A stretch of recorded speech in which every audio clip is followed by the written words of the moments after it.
Want to know the fastest solution to your biggest business problem? Find the entrepreneur who's already solved it. Business problem topology is today's topic on Fishing for Customers as we explore the wheel is a terrible thing to reinvent. It was 1946. Richard and Maurice McDonald had a problem: the scarcity of short order cooks. Now, granted, a short order cook doesn't need the training of a chef. He only has to deal with a small menu of quickly created food items, but even that takes some training and a minimum of skill, and every time they lost another cook, the orders at McDonald's restaurant backed up, and customers naturally got impatient. So the brothers turned to the automobile industry for inspiration. They formed the first fast food assembly line. The cooking was divided between half a dozen people, each adding only one step to the final product. One flipped burger patties on the grill. One squirted ketchup and mustard on the bun, and then carefully laid in 2 pickle chips. Another dropped French fries in the fryer. One made milkshakes. One took orders and made change. The McDonald brothers didn't wake up one morning and say, "Hey, let's make our restaurant more like an automobile manufacturing plant." No, they were solving a more basic problem, a personnel problem: how to find enough short-order cooks to staff their restaurant. But that was also the problem that Henry Ford was solving when he invented the assembly line: how to find enough qualified mechanics to build cars at his factory. And that solution became obvious after one of his managers visited the Swift meatpacking plant in Chicago. Swift couldn't find enough trained butchers to cut up hog carcasses. They hired men with no previous experience and trained them each to cut one part of the hog, cut it exactly the same way every time, and do so efficiently. Swift hired inexperienced workmen each to make a single cut and solved their butcher shortage. Ford hired inexperienced workmen each to add one part to an automobile and solve their mechanic shortage. And the McDonald brothers hired inexperienced kitchen help and taught each to do one single step in the preparation of food to solve their cook shortage. Very similar problems. Not coincidentally, nearly identical solutions. Whenever a problem exists in business, someone else has already solved it. The key is defining the exact problem we're trying to solve. We call this process business problem topology. Here's how it works. Winemakers have stored wine in glass bottles for how many centuries now? Glass makes a nearly perfect wine container, but it doesn't hold up well when shipping the wine. Over the years, the most practical solution had been stuff loose packing material between the bottles to keep them from bumping together, and then seal the bottles and the packing material in a rigid shipping container. That's the kind of solution one gets when the problem is defined as prevent glass from breaking. But suppose the problem were instead defined as protect fragile containers in shipment. What kinds of fragile containers are common? Well, here's a fragile container. It's in nearly every household in America. And eggs don't suffer much breakage in shipment anymore. That's because 100 years ago, the dairy industry started using molded wood pulp to protect the eggs. So if you had a different fragile container, wouldn't it make sense to use its packing materials from the same molded pulp? Business problem topology. The idea that there's a nearly identical problem to yours that another industry has already solved. Why turn to other industries? Because if someone in your industry had solved the problem, all of his competitors, who are also all of your competitors, would already know about the solution, and it wouldn't be a problem for anyone anymore. Business problem topology. As easy as 1, 2, 3. Step 1. Correctly define the problem in 3 to 5 words. How you define the problem pretty much controls how you look at the problem. The wine shippers were seeking to protect fragile containers, not their contents.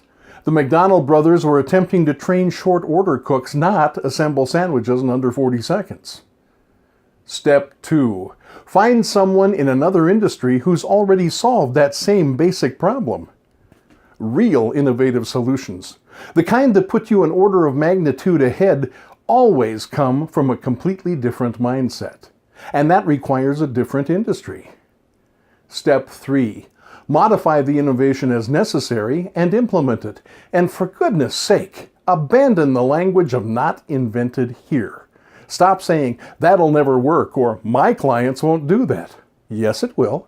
And yes, they will. How do we know? Because they've already done it in that other industry. How do you find that other industry? Well, you start with the obvious. You ask, who else has had to deal with this? Surgical equipment manufacturers needed cleaner filtered air. They got serious insight from computer manufacturing clean rooms. When 3M needed an adhesive that sticks to human skin, they studied theatrical makeup, where every day whiskers and scars and prosthetics are sticking to human skin. When BMW ran out of dash space for all their controls, they turned to the gaming industry, made the controls virtual. And Immersion's game controllers provided the perfect "how do we run everything with one hand without looking" solution. Did you ever think 1 hour heating and air conditioning's on-time guarantee sounds kind of familiar? If we're not there within an hour of the time we promised, your whole service call is free. Well, to me, that sounds suspiciously like a fresh hot pizza in 30 minutes or it's free. Whatever the problem, someone has already solved it. That's why coffee brewers are sold like inkjet printers. And inkjet printers are sold like shaving razors. In each case, they sell the device cheaply to get it into your home, knowing you'll buy the coffee pods, the ink cartridges, or the replacement blades from them for years. And be sure to thank King Gillette for your individually brewed cup of morning coffee. What's holding your company back? Is your problem in human resources or machine maintenance, customer acquisition? How about risk management, packaging, marketing, technology? Maybe your company needs help with user experience or sampling or logistics or subscription. Whatever it is, I promise some other business in a completely different industry has solved a problem almost identical to yours. Business Problem Topology even works to find the right lead magnet. Say you're in the organization industry. You build custom closets. You want to offer something of value to get potential customers to raise their hands and say, "Ooh, talk to me about that." Business Problem Topology in 3 steps. Step 1, correctly identify the problem, which is make people who need organization identify themselves. Step 2, find another industry that solved your problem. The funeral industry for years has offered family organizers. They're booklets that identify the locations of all the family's important papers. Step 3, modify and implement. Your organizer will probably start with a page or 2 explaining why custom walk-in closets, or reach-in, or pantry shelving, or linen closets, or garage, or office shelving will add value to your customers' homes and make their lives easier. Then provide space to identify the locations of all of the family's wills, mortgages, marriage licenses, birth certificates, military discharge papers, deeds, other papers they don't need very often.